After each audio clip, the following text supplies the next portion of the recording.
अच्छा, हम यूनिट 3.1 पढ़ रहे थे और उसमें हम मनी एंड बैंकिंग जो है उसको कवर कर रहे थे। तो उसमें हमने व्हाट इज मनी वो पढ़ा था। उसमें जो दो इंपॉर्टेंट चीजें हैं, जनरल एक्सेप्टेबिलिटी और मीडियम एक्सचेंज, उसकी हमने बात की थी। अच्छा, पेपर में अगर सवाल भी आया ना, डिफाइन द टर्म मनी या what is meant by the term money, तो हम आप डेफिनेशन जो भी लिखें उसमें इन दोनों की एलिमेंट्स का होना जरूरी है। अगर ये दो एलिमेंट्स आपने अपनी डेफिनेशन में नहीं लिखे तो आपको 2 नंबर मिलना मुश्किल है। अच्छा, why do we need money, ये हमने इस पे भी बात कर ली हुई है। और अ, कि मनी की जरूरत क्यों है, क्योंकि सेल्फ सफिशिएंसी हो नहीं सकती और आप स्पेशलाइजेशन करते हैं, और स्पेशलाइजेशन जब करेंगे तो लेटर ऑन आपको ट्रेड में होना ही पड़ेगा। और जब ट्रेड में इन्वॉल्व होते हैं तो money becomes extremely important because it is a medium of exchange. और जनरल एक्सेप्टेबिलिटी की वजह से बहुत ही कन्वीनियंट रहता है हर बंदे के लिए बाइंग या सेलिंग करना। और व्हाट इज बार्टर, ये भी बात हम कर चुके हैं। तो बार्टर का एक सबसे बड़ा जो नुकसान हमने देखा था, या ड्रॉबैक जिसे कह लें आप, वो हमने देखा था, मैंने बताया था, डबल कोइंसिडेंस ऑफ वांट्स। तो ये चूंकि मुश्किल होता था कि एक तो चलो इत्तेफाक हो गया, लेकिन दूसरा इत्तेफाक मुश्किल है कि आपने बंदा ढूंढ लिया है जो वो चीजें बेच रहा है जो आपको चाहिए, but the person is not willing to buy those goods which you are selling. तो जो सेकंड कोइंसिडेंस है वो नहीं है, इट्स नॉट देयर, तो ट्रेड कैन नॉट हैपन। तो ये बात हमारी हो चुकी थी। तो मनी का क्या कहते हैं, इंट्रोडक्शन हुआ और मनी ने ये प्रॉब्लम सॉल्व कर दी। अच्छा, अब हम आ रहे हैं फंक्शन ऑफ मनी। अच्छा, अब मनी कौन कौन से फंक्शन परफॉर्म करता है, तो उसमें हमारे पास ये 4 फंक्शन हमें नजर आ रहे हैं। मीडियम ऑफ एक्सचेंज की हमने पहले बात कर ली भी है, पेपर में क्वेश्चन भी आ जाता है कि अगर मैं आपसे सवाल पूछूं कि can you relate to a situation where money is being used as a medium of exchange, या जहां हम कह सकते हैं कि here money is acting as a medium of exchange, any example?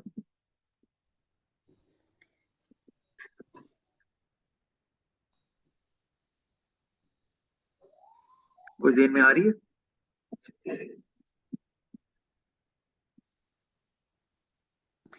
If I want books, then I'll exchange money for books. I'll give money to the person who's selling books. सही, right right. इससे लोग money, medium money जो है वो acts as a medium of exchange when somebody is involved in buying and selling of goods and services। तो paper में अगर MCQs में आता है तो आपको पता होना चाहिए कि ऐसी एक्टिविटी जिसमें ऐसी ट्रेड हो रही है, यानी कि बाइंग एंड सेलिंग, तो उस वक्त मनी जो है वो ये फंक्शन परफॉर्म कर रहा है। अच्छा, सेकंड हमें नजर आ रहा है मेजर ऑफ वैल्यू, इसको यूनिट ऑफ अकाउंट भी बोलते हैं। इसमें मनी क्या करता है कि मनी जो है वो is actually a standard through which you can give a price tag to a product in the form of money।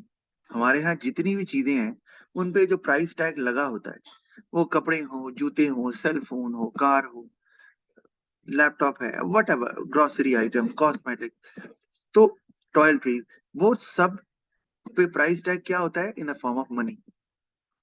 50 रुपए, 500 रुपए, 5,000, 50,000, 50 लाख।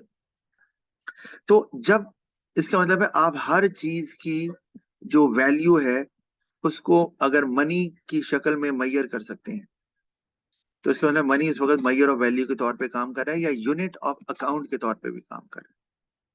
तो हम कहेंगे कि असाइनिंग अ मॉनेटरी वैल्यू या assigning a value to a product in the form of money,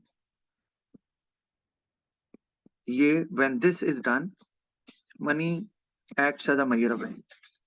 और ये जरूरी क्यों है, क्योंकि ये एक और प्रॉब्लम को सॉल्व करता है, और वो ये कि बार्टर में ये प्रॉब्लम था कि लेट से कि अगर किसी बंदे के पास जो है वो, लेट से कि 10 एप्पल्स हैं और उसके बदले में वो लेना चाह रहा है, फॉर एग्जाम्पल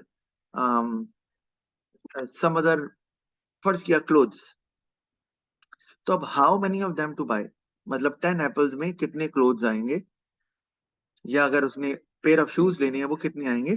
तो it was difficult to measure. एक रफ सा आइडिया होता था, उसमें पॉसिबिलिटी ये होती थी कि one had to suffer and one would gain, क्योंकि हो सकता है कि एप्पल की 10 एप्पल्स की वैल्यू एक जूतों के जोड़े से ज्यादा हो, या एक जूते की वैल्यू एप्पल के जो 10 एप्पल्स हैं उनसे ज्यादा हो। तो आपके पास कोई यार्ड स्टिक नहीं थी, कोई स्टैंडर्ड यार्ड स्टिक नहीं थी। तो अब वो आ गई हमारे पास मनी की फॉर्म में, तो अब तो आसान है ना। अब तो आपको पता है, फर्ज किया कि आप पुरानी गाड़ी बेचना चाह रहे हो, कोई आपसे खरीदना चाह रहा है, और आप फिर दूसरी गाड़ी लेना भी चाह रहे हो, तो आसान है। आपने कहा जी पुरानी गाड़ी 10 लाख की गई है, तो ऊपर 5 लाख डालेंगे तो नई 15 की आती है। तो आपके लिए बहुत आसान है कि कोई कहता है जी अपनी पुरानी गाड़ी दे दें और ऊपर जो डिफरेंस है वो दे दें आप। तो इसका मतलब है कि अब जो है वो चीजें भी एक्सचेंज करना बहुत आसान हो गया है, और इसमें कोई पॉसिबिलिटी नहीं है कि एक बंदे को नुकसान होगा और दूसरे को गेन होगा, क्योंकि मनी जो है वो प्रिसाइज वैल्यू देता है प्रोडक्ट को। तो आपके लिए बहुत आसान हो जाता है इस लिहाज से, तो प्रॉब्लम नहीं रहता ये। अच्छा, तो और ऐसा होता भी है कई जगह डील, मुझे पता है, जो आप बेच रहे हैं, मोबाइल ही ले लें, आपने कोई सेलफोन कहीं से खरीदा है, दुकानदार कहता है जनाब ये सेलफोन हमें दे दें, और जो नया लेना है ना उसका डिफरेंस आप हमें पे कर दें। तो पुराना फोन जितने का बिकता है उससे ऊपर जो प्राइस है वो आप और नए सेलफोन की प्राइस देख लेते हैं और वो आप पे कर देते हैं। तो आपको नहीं लगता कि आपको कहीं से कोई लॉस हो रहा है, या दुकानदार को नहीं लगता कि मुझे कोई लॉस हो रहा है, और दोनों जो है ना वो सेटिस्फाइड होते हैं। ऐसा कभी एक्सपीरियंस किया आपने कि पुराना फोन बेचा हो और फिर नया ले लिया हो? Yes, sir. अच्छा, तो होता है ना कि पुराना फोन बेच, आप शायद खुद तो दुकान पे नहीं गई होगी, कि जाती हो कभी इस तरह? नहीं सर, भाई या अब्बू ही जाते हैं। हाँ, तो वो ऐसे ही करते होंगे ना, पुराना बेचा, रेट लगाया, देखा मार्केट में क्या रेट है, तो ऑफ कोर्स वो रेट मनी की फॉर्म में लगना है ना। और फिर देखा कि अच्छा ये इतने का है, नया इतने का आता है, वो फिर दुकानदार को पुराना फोन दिया, प्लस ऊपर वो पैसे दिए, और वो चीज ले ली, और दोनों जो है ना उनको फायदा हो गया, किसी को नुकसान नहीं हुआ। अच्छा, फिर स्टोर ऑफ वैल्यू की तरफ आते हैं। तो money can store value of goods and services. In fact money जो है वो इटसेल्फ वैल्यू स्टोर कैसे करता है? 5,000 का नोट है तो 5,000 की वैल्यू स्टोर हुई हुई ना। 50 रुपए का नोट है तो 50,000 की वैल्यू स्टोर हुई हुई।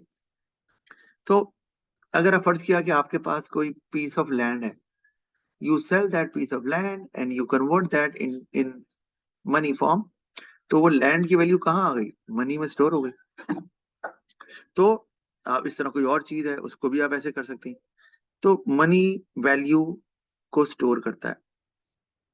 तो एंड ऑफ कोर्स आप कोई कारोबार कर रहे हैं, आप कोई सर्विसेज देते हैं, आप कहीं जॉब करते हैं, तो आपको जो पेमेंट मिलती है वो आपकी सर्विसेज की होती है, या आप कारोबार करते हैं तो आप जो चीज बेचते हैं वो उसकी वैल्यू होती है, तो वो आप मनी की फॉर्म में ही स्टोर करते हैं। लेटर ऑन आप उसको सेव कर लेते हैं इन अ बैंक, अगर अमाउंट ज्यादा है, वरना घर पे भी रख सकते हैं।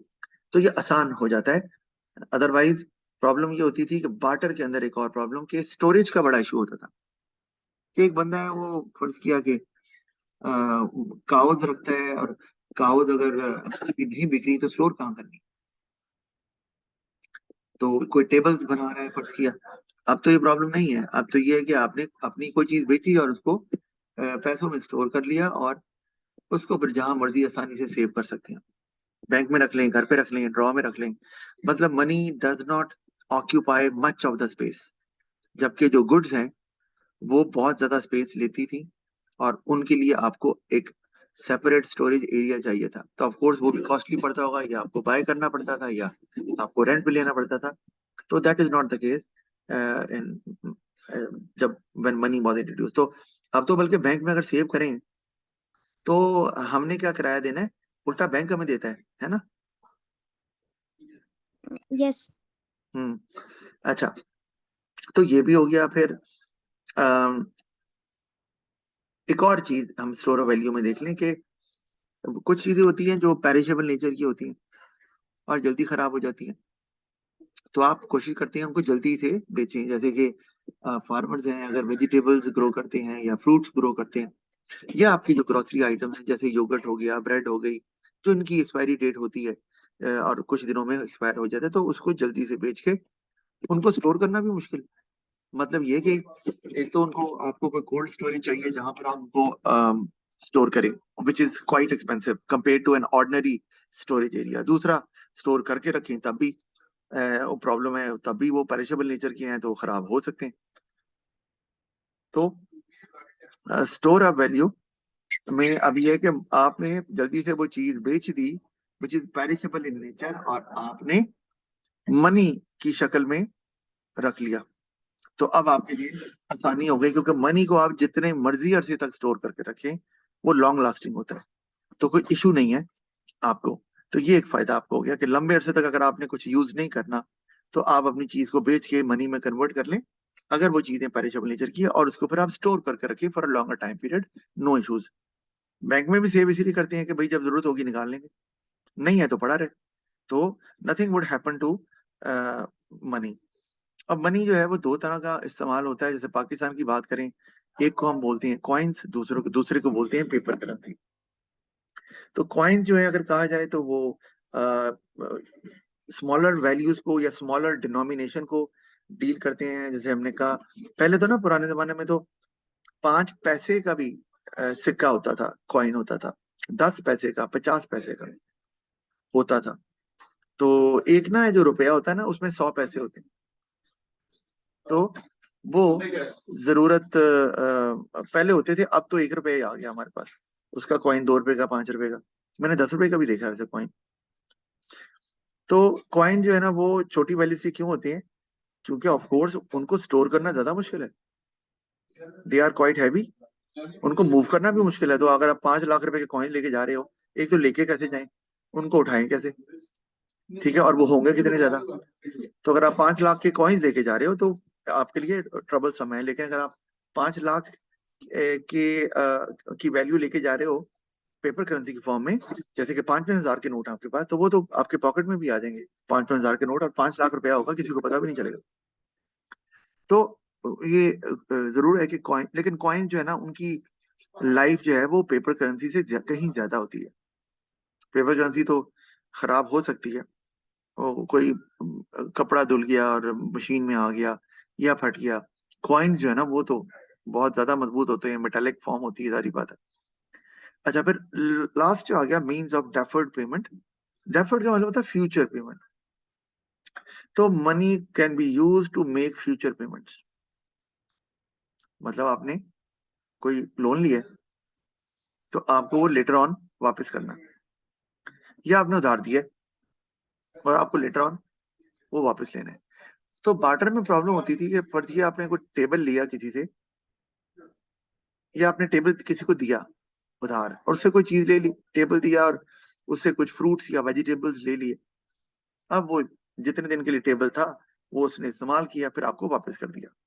अगर आपके पास जो सेब या फ्रूट थे वो तो कंज्यूमेबल आइटम थे, वो तो आपने इस्तेमाल कर लिए। टेबल को इस्तेमाल किया, लेकिन वो ड्यूरेबल होता है, वो इस्तेमाल होने के बाद भी मौजूद था, आपको वापस किया। लेकिन अब टेबल पहले जैसा नहीं रहा।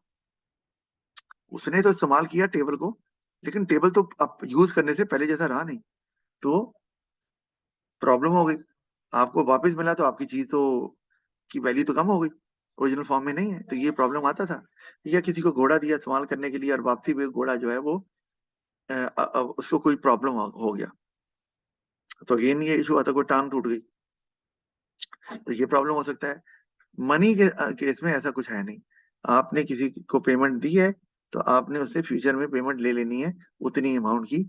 उसमें ऐसा कुछ भी नहीं है कि वो चीज, पैसे खराब हो जाएंगे या वो अपनी ओरिजिनल फॉर्म में नहीं रहेंगे, ऐसा नहीं है। हाँ, ये जरूर है कि अगर कीमत बढ़ती है तो पैसे की वैल्यू जरूर कम हो जाती है, ये हम पढ़ेंगे इन्फ्लेशन में, वो एक अलग बात है।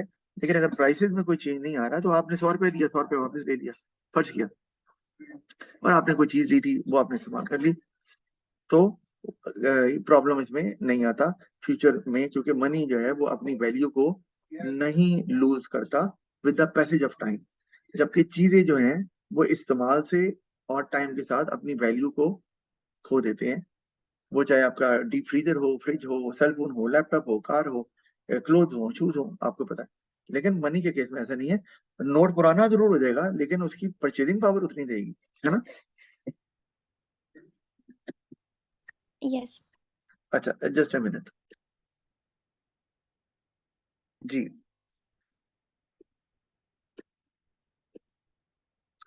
तो आगे अगर हम चले, ये तो हमने फंक्शन देख लिए। आगे आगे क्वालिटी। अच्छा, अब मैंने वैसे पहले भी बताया था कि फंक्शन और क्वालिटीज में फर्क है, और जो स्टूडेंट्स हैं they often get confused regarding these two concepts. कि कभी फंक्शन का सवाल आता है क्वालिटीज लिख देते हैं, क्वालिटीज का सवाल आता है तो फंक्शन लिख देते हैं। तो दोनों में जो बेसिक डिफरेंस है वो ये है, in order to perform those functions जो हमने चार पढ़े हैं पीछे, money must possess these qualities. If these qualities are not there, money might not be able to perform all those four functions.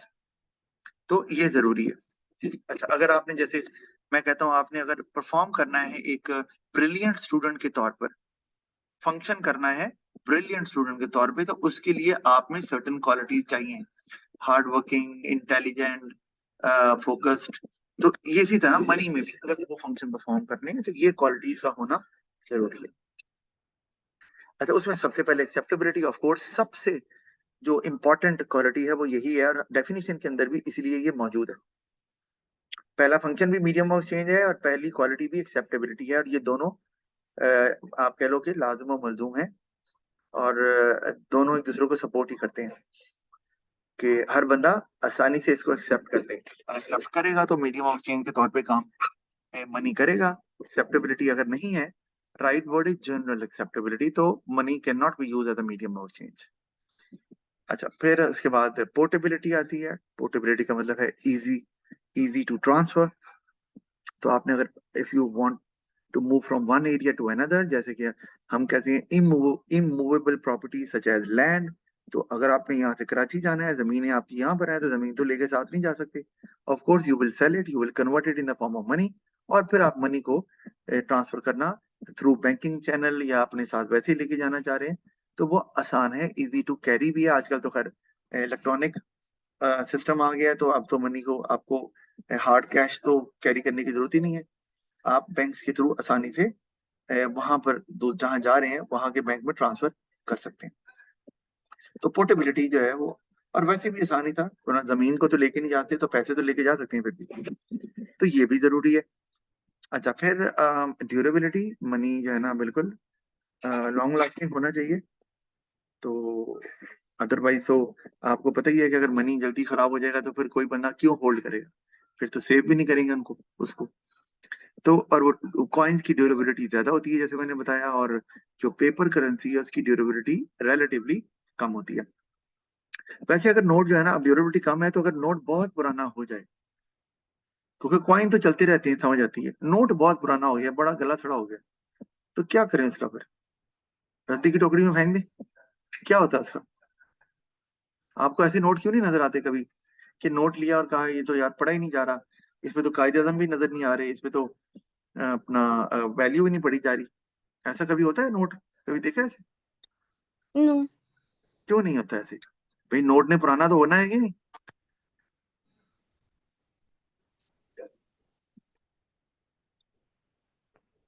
नहीं। सर पता नहीं, उसको रिसाइकल कर लेते होंगे। हाँ, रिसाइकिल एक्चुअली नहीं करते। मतलब ये कि अगर उसको डिस्पोज ऑफ भी करना है तो उसकी तो एक सर्टेन वैल्यू है ना। You cannot straight away put it into the basket, वो तो आपके पैसे जाया हो जाएंगे। तो आप क्या करते हैं, आप जो है ना उसको बैंक को दे देते हैं, और bank is responsible to exchange it with newer currency. वो जो नए नोट छाप रहे होते हैं, बैंक नहीं छापता ऑफ कोर्स, ये अभी हमने आगे जाके पढ़ेंगे। तो एक इदारा है जिसे बोलते हैं सेंट्रल बैंक, और पाकिस्तान वो हर मुल्क में होता है, और हर मुल्क में उसका अपना नाम है। पाकिस्तान में उसका नाम स्टेट बैंक ऑफ पाकिस्तान है। तो वो नोट छापता है, तो वो फिर ये नोट उसके पास चले जाते हैं, उनको डिस्पोज ऑफ कर देते हैं, और नए नोट फिर उसकी जगह पर प्रिंट करते हैं। तो बैंक जो है वो आपको फिर उसके बदले में पुराना 5,000 का नोट दिया तो नया 5,000 का नोट आपको दे देते हैं, और पुराने नोट्स को जमा करके डिस्कार्ड कर दिया जाता है। तो इसीलिए फिर हमें बहुत ज्यादा पुराने नोट्स इसलिए नजर भी नहीं आते। अच्छा, तो ड्यूरेबिलिटी बहरहाल जरूर बहुत जरूरी है। अगर 1-2 हफ्ते में पैसे खराब हो जाएंगे तो फिर पैसे कोई एक्सेप्ट क्यों करेगा? कहेगा भाई मैं नहीं लेता, स्टोर करूंगा खराब हो जाएगा, मुझे तो लॉस हो जाएगा।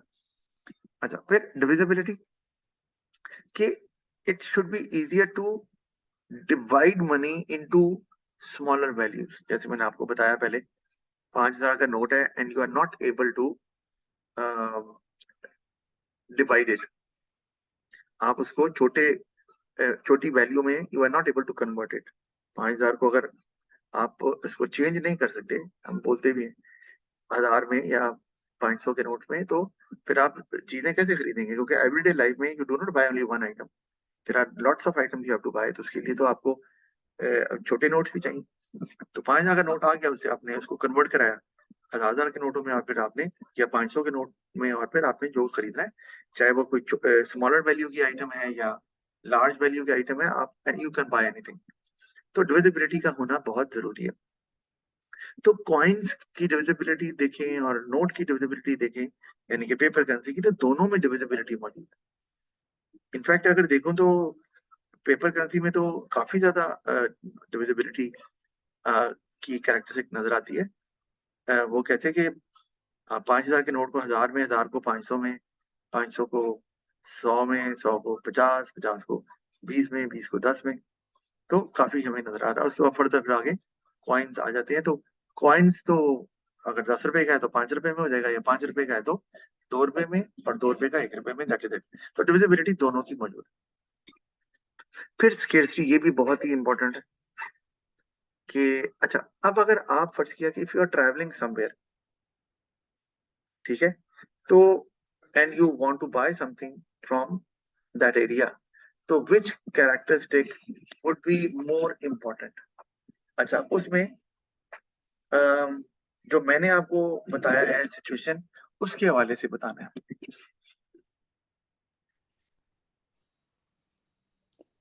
If you are travelling to some other area to buy goods और सर्विसेज, तो कौन सी कैरेक्टरिस्टिक आपको लगता है कि सबसे इम्पोर्टेंट? Acceptability. एक्सेप्टेबिलिटी तो यहाँ पर भी इम्पोर्टेंट होगी जहाँ पे आप रह रहे हैं। If you want to buy something from the area where you live, तो क्या उधर एक्सेप्टेबिलिटी नहीं चाहिए? ये तो है ही। चलिए, लेट मी रीफ्रेज इट। मैं कहता हूँ, what other quality would B of the same importance? ऐसे कर लो। चलो, एक्सेप्टेबिलिटी तो है, सबको पता, बिल्कुल टॉप प्रायोरिटी एक्सेप्टेबिलिटी की है, लेकिन ऐसे मैं रीफ्रेज कर रहा हूँ, what other quality would be as important as acceptability? चलो ऐसे कर लो। Portability. पोर्टेबिलिटी, क्या है, आपने थोड़ा कॉन्फिडेंस की कमी लगी, लेकिन आप, कॉन्फिडेंस कम भी होता है तो आंसर सही देती है। तो बिल्कुल सही आपने कहा, ट्रैवल करना है ना भाई, ट्रैवल करना है तो आपको कैरी करना है। कैरी करने के लिए तो पोर्टेबिलिटी का होना जरूरी है, एक जगह है दूसरी जगह। अच्छा, इसी तरह से मैं आपसे ये कहता हूँ कि आपको एक और सिचुएशन हम देखते हैं कि आपने कुछ बाय करना है। इसी अगर हम सिचुएशन को ले लें, और you have to buy items of smaller values, many items of smaller values, तो उसके लिए आप कौन सी मनी की क्वालिटी को कंसिडर करेंगे? Divisibility. डिविजिबिलिटी की, बिल्कुल सही। और इसी तरह से आप ट्रेवल कर रहे हैं and you have a long tour, you have to spend many days और even a month in some area, तो वहां पर and you have the cash with you, या मनी जो भी आपको चाहिए, तो वहां पर आपको क्या लगता है कि कौन सी क्वालिटी इंपॉर्टेंट है? Durability. ड्यूरेबिलिटी, क्योंकि टाइम के साथ ये ना हो कि पैसे की वैल्यू कम हो जाए, या वो डी शेप हो जाए, या वो अब इस्तेमाल के काबिल ना रहे। अच्छा, और स्केर्सिटी जो है, ये तो हमें पता ही है। तो ये हमने पढ़ा भी हुआ है पहले, जब इकोनॉमिक प्रॉब्लम की बात कर रहे थे तो वहां पे भी ये वर्ड आता है। ये स्केर्सिटी, ये मनी में क्यों आ गई, और इसका क्या मतलब है? सर, इसका मतलब ये है कि जो मनी है वो लिमिटेड होना चाहिए. जी, मनी जो है वो लिमिटेड तो होना चाहिए, it must be less than the demand. उसकी वजह ये है, for example if I talk about an ordinary paper, nothing is printed on it and it is lying on the roadside. If you pick it up and present it to the shopkeeper, would the shopkeeper accept it? No. क्यों? Reason, वो भी तो paper ही है ना जो आप money देते हैं।